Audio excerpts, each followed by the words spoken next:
আসসালামু আলাইকুম everyone, welcome back to my channel. আজ আমি আপনাদের সাথে শেয়ার করব মজাদার রাজহাঁসের কালো ভুনা। আমি ঘরোয়া মশলা দিয়ে আজ কালো ভুনা করব। নিয়েছি রাজহাঁসের মাংস, আর রাজহাঁসটা কিন্তু আমি এটাকে ভালো করে ক্লিন করে তারপরে আগুনে সেঁক দিয়ে তারপরে আমি এটাকে কেটে নিয়েছি। আর আগুনে সেঁক দিলে কিন্তু উটকো যে গন্ধটা থাকে হাঁসের মধ্যে সেটা অনেকাংশে চলে যায়। এখানে আমি স্বাদ মতো লবণ দিলাম, 1 চামচ পরিমাণ দিয়ে দিলাম হাঁসের মাংসের মশলা। আপনারা চাইলে এখানে গরম মশলা দিতে পারেন, এটা বাদ দিতে পারেন। আমি এখানে 1 চামচ পরিমাণ জিরা গুঁড়া আর 1 চামচ মরিচের গুঁড়া দিয়ে দিলাম। হাঁসটা ঝাল ঝাল হলে খেতে মজা লাগে।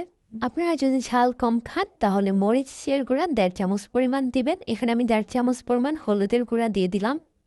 আমি 1 চামচ পরিমাণ দিয়ে দিলাম ধনিয়া গুঁড়া, 3 চামচ পরিমাণ দিয়ে দিলাম আদা রসুনের পেস্ট। এগুলো দেওয়ার পরে আমি হাত দিয়ে ম্যারিনেট করে নেব। আর এই সময়তে একদমই তেল দিব না, তেল দিলে কিন্তু মাংসের গায়ে মশলা ভালোভাবে যাবে না। মাংসের গায়ে যতটা মশলা যাবে গন্ধটা ততই কমে যাবে। আর আমি কিন্তু এখানে 30 মিনিটের জন্য ম্যারিনেট করে রেখে দিয়েছি। এ পর্যায়ে আমি চুলাতে তেল বসিয়ে দিয়েছি। তেলটা যখন গরম হয়ে এসেছে, 2টা তেজপাতা, একটা বড় এলাচ, 3-4টা ছোটো এলাচ, কয়েকটা লবঙ্গ, 2টা বড় দারচিনি টুকরো দিয়ে একটু ভেজে নিয়ে তার মধ্যে আমি 1 কাপ পরিমাণ পেঁয়াজ দিয়ে পেঁয়াজটা আমি ভেজে নিচ্ছি। পেঁয়াজটা যখন একটু সফট হয়ে আসবে তার মধ্যে আমি ম্যারিনেট করে রেখে দেওয়া মাংসটা দিয়ে দিচ্ছি। মাংসটা দিয়ে আমি ভালোভাবে নেড়েচেড়ে নিব যাতে পেঁয়াজের সাথে ভালোভাবে মিক্সড হয়। না ঢেকে নেড়েচেড়ে একটু কষিয়ে নিয়ে আমি 10 মিনিটের জন্য ঢেকে দিলাম ঢাকনি দিয়ে। 10 মিনিট পরে ঢাকনি উঠিয়ে আবার নেড়েচেড়ে দিচ্ছি। আমি কিন্তু মাংসতে কোনো পানি দিইনি, মাংসের পানিতেই মাংসটা আমি কুক করে নিচ্ছি।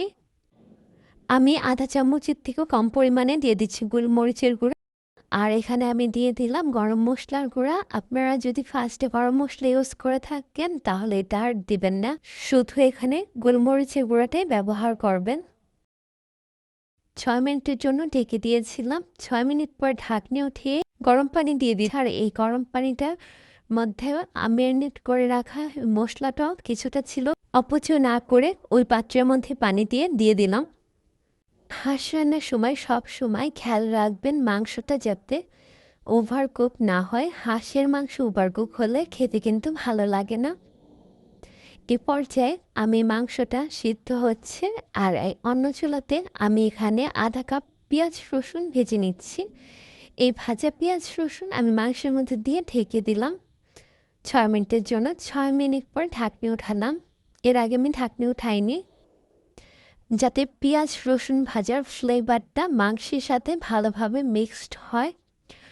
তো এরপর আমি ঢাকনি উঠিয়ে ভালোভাবে নেড়ে দিচ্ছি। আর আমি কিন্তু পুরো রান্নাটা মিডিয়াম আছে রান্নাটা এতক্ষণ করছিলাম। তো এই পর্যায়ে আমি নেড়ে চেড়ে ঢেকে দিব আর চুলার আঁচটা আমি একদম লো করে দিব। তো লো আছে আমি প্রায় 10 মিনিট রেখেছি। 10 মিনিট পরে আমি ঢাকনি উঠিয়ে চুলাটা অফ করে দিয়েছি। দেন আমি চুলা থেকে নামিয়ে নিয়েছি। আমার ফুল রান্না কমপ্লিট। আজ আমি রাজহাঁসের কালো ভুনা করলাম। দেখুন উপরে একটা তেল উঠে এসেছে, কোনো রকম কোনো ঝোল রাখিনি, খেতে অসম্ভব পরিমাণে মজা লাগবে। আর এখন কিন্তু প্রচুর বৃষ্টি হচ্ছে, এই বৃষ্টির দিনে এরকম একটা হাঁস ভুনা হয়ে যেতে পারে। এতক্ষণ আমার ভিডিও দেখার জন্য অসংখ্য ধন্যবাদ। আল্লাহ হাফিজ।